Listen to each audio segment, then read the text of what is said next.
السلام علیکم۔ ویڈیو کو لائک کریں، چینل کو سبسکرائب کریں تاکہ آنے والی ویڈیو کی نوٹیفیکیشن آپ کو ملتی رہے۔ تو یعنی ہم حضور علیہ السلام کی پیدائش کی خوشی مناتے ہیں، ہم اللہ کے نبی صلی اللہ علیہ وآلہ وسلم کی ولادت کی اور پیدائش کی خوشی مناتے ہیں۔ اب یہاں پر اگر کوئی ناسمجھ یا کم علم بچہ سوال کرے، کوئی طالب علم پوچھے کہ رسول پاک صلی اللہ علیہ وسلم کی پیدائش کی خوشی کیوں مناتے ہو، تو ایک چھوٹا سا اور بہت آسان سا جواب یہ ہے کہ آخر مجھے آپ یہ بتائیں کہ وہ کون سا بندہ ہے کہ جس کی پیدائش پر خوشی نہ منائی گئی ہو۔ وہ کون سا بندہ ہے جس کی پیدائش پر خوشی نہ منائی گئی ہو؟ جو بھی دنیا میں بچہ آتا ہے اس کی خوشی ہر اعتبار سے منائی جاتی ہے۔ حمال کے گھر بچہ پیدا ہوگا تو کم سے کم خوشی اتنی ہوگی کہ ماں باپ خوشی منائیں گے، دادی دادا خوشی منائیں گے، اور اگر وہ بندہ اور پوزیشن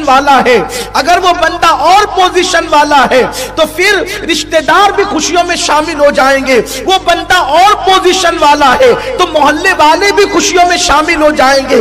ایم ایل اے اور ایم پی کے گھر بچہ پیدا ہوا تو ممکن ہے پورا گاؤں خوشیوں میں شامل ہو جائے۔ وزیر کے گھر بچہ پیدا ہوا تو ممکن ہے پورا ملک شامل ہو جائے۔ لیکن یاد رکھیں، کوئی بچہ ایسا نہیں ہوتا جس کی پیدائش پر خوشی منائی نہیں جاتی۔ لیکن ہاں، کچھ بچے ایسے ہوتے ہیں، ذرا دھیان سے سننا، توجہ فرمائیں، کچھ بچے ایسے ہوتے ہیں جن کی پیدائش پر نہ ماں کو خوشی ہوتی ہے نہ باپ کو خوشی ہوتی ہے۔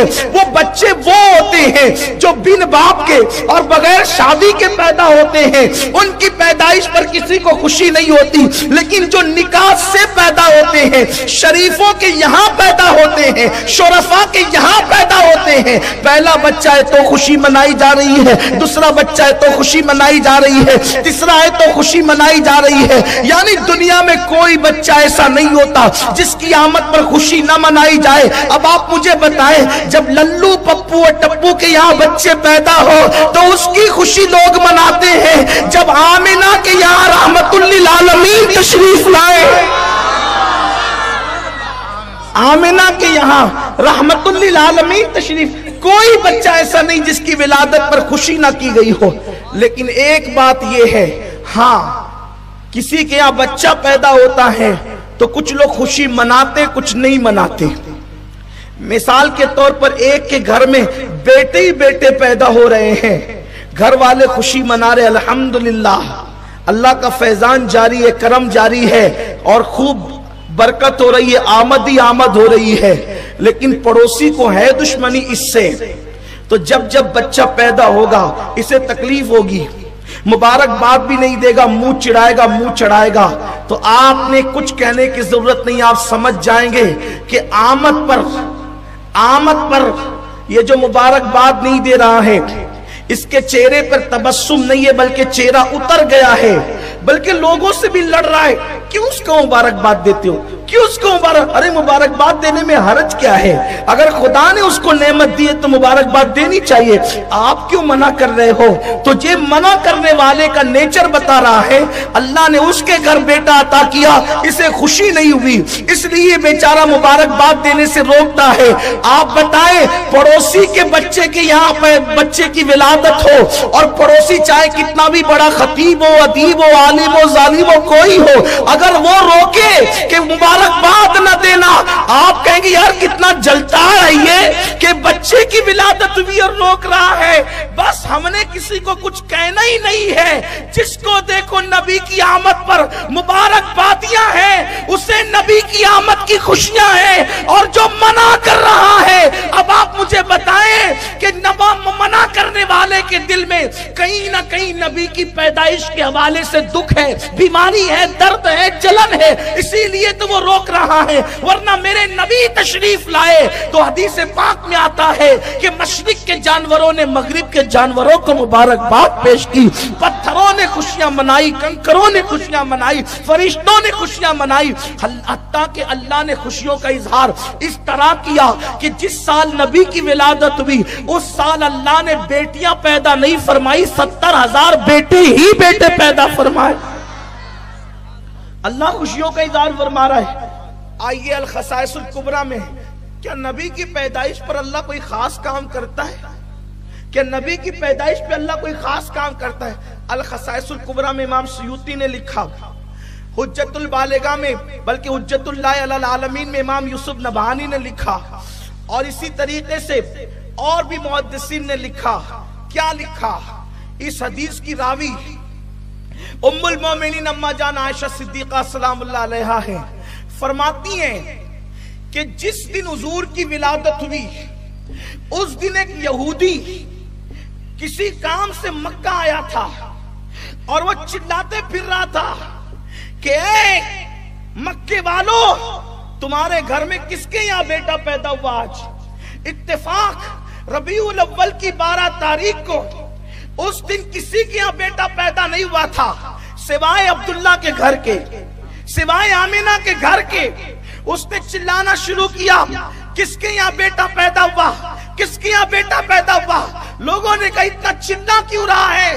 بیٹا کس کے یہاں؟ بیٹے تو ہمارے روز پیدا ہوتے ہیں، لیکن تو پوچھتا ہے کہ بیٹا کس کے یہاں پیدا ہوا؟ تو کہا جو روز پیدا ہوتے ہیں وہ الگ ہے، آج جو پیدا ہوا ہے وہ الگ ہے، اس لیے کہ رات میں آسمان پر ایک ایسا ستارہ طلوع ہوا جو روزانہ طلوع نہیں ہوتا، وہ ستارہ صرف نبی کی پیدائش پر طلوع ہوتا ہے۔ رات میں وہ ستارہ میں نے آسمان پر چمکتے دیکھا جو صرف نبی کی پیدائش پر چمکتا ہے اور ہر رات نہیں چمکتا۔ نبی کی پیدائش کی رات ہر ستارہ روز چمکتا ہے، نبی کی پیدائش پر الگ وہ ایسا ہے جو روز نہیں چمکایا جاتا، وہ صرف نبی کی ولا۔ حدیث ہے، حدیث ہے۔ اب آپ بتائیں، کوئی کہتا ہے کہ آپ لائٹنگ کیوں کرتے ہو؟ وہ خدا ہے، وہ ستارہ جگمگاتا ہے، میں ستارہ جگمگا نہیں سکتا، تو اس کی سنت پر عمل کرنے کے لیے میں ستارے کی جگہ کمکمے لگا لیتا ہوں، لائٹ لگا لیتا ہوں، اس لیے کہ یہ حدیث پاک ہے۔ اگر حدیث نہ ہو آپ میری زبان کاٹیں۔ یہ امت کو کیا ہو گیا؟ کلمہ نبی کا پڑھتے ہیں، دوست کے یہاں بچہ پیدا ہوا، پتہ نہیں بڑا ہو کے شرابی بنے گا، کبابی بنے گا، جواری بنے گا کہ زانی بنے گا، کیا اس کی مبارک بادیاں اتنی، مٹھائیوں پہ مٹھائیوں، مٹھائیوں سے مٹھائیوں کے تبادلے ہوتے ہیں، چھٹلی جاتی ہے، اور کیا کیا ہوتے ہیں، سب خوشیوں کا اظہار ہی تو ہوتا ہے۔ آپ سے پوچھتا ہوں، کوئی ایسا مولانا یا امام ہے مالیگاؤں میں جو کہتا ہے کہ چھٹلی بھیجنا حرام ہے؟ کسی کا فتویٰ آپ کی نظروں سے گزرا کہ چھٹلی بھیجنا حرام ہے؟ یہ چھٹلی کیا ہے؟ بچے کی پیدائش پہ خوشی ہے، اس کو گفٹ بھیجا جاتا ہے، تحفہ بھیجا جاتا ہے، سب لوگ کرتے ہیں۔ اس بدعت میں سب شامل ہیں، بشمول میرے، میں بھی شامل ہوں۔ ہم بھی بیچتے ہیں اپنے دوست احباب کیا، اور ہمارے یہاں بھی آتی ہے، بھیجنے والا بھی خوش نصیب ہے جن کے یہاں آتی ہے، وہ بولو بھائی یہ بدعت ہے کہ نہیں، لیکن چھٹلی بھیجنے پہ ثواب ملتا ہے۔ آپ نے کہا یہ کہاں سے لائے؟ کہا اس لیے ثواب ملتا ہے کہ حضور کی سنت ہے، تحفہ دیا کرو، تحفہ لیا کرو، تحدو تحبو، ہدیہ دو، تحدو تحبو، ہدیہ دو محبت بڑھے گی۔ تو یہ ہدیہ دیا جاتا ہے، محبت، بچے کی ولادت پر خوشی کا اظہار ہوتا ہے، خوشیاں منائی جاتی ہیں۔ آپ مجھے بتائیں کہ جو بچہ بڑا ہو کر پتہ نہیں کیا بنے گا، اس کی پیدائش پر خوشی منانے پہ ہم کوئی روک نہیں لگاتے، اور وہ رحمت للعالمین جو ہمارے لیے قیامت کے دن اللہ کی بارگاہ میں سفارش کریں گے، شفاعت کریں گے، ہم ان کی خوشی نہ، بات اصل میں محبت کی ہے، بات اصل میں پیار کی ہے۔ انسان کو لڑنا، دیکھیے لڑنے کا ٹائم نہیں ہے، امت لڑے یہ وقت نہیں ہے، امت کو اتحاد کی ضرورت ہے۔ اور پھر قرآن اور احادیث میں واضح اشارات موجود ہے، واضح اشارات موجود ہے کہ ہر دور میں حضور کی میلاد منائی گئی۔ خود اللہ کے رسول صلی اللہ علیہ وسلم نے اپنا میلاد خود منایا۔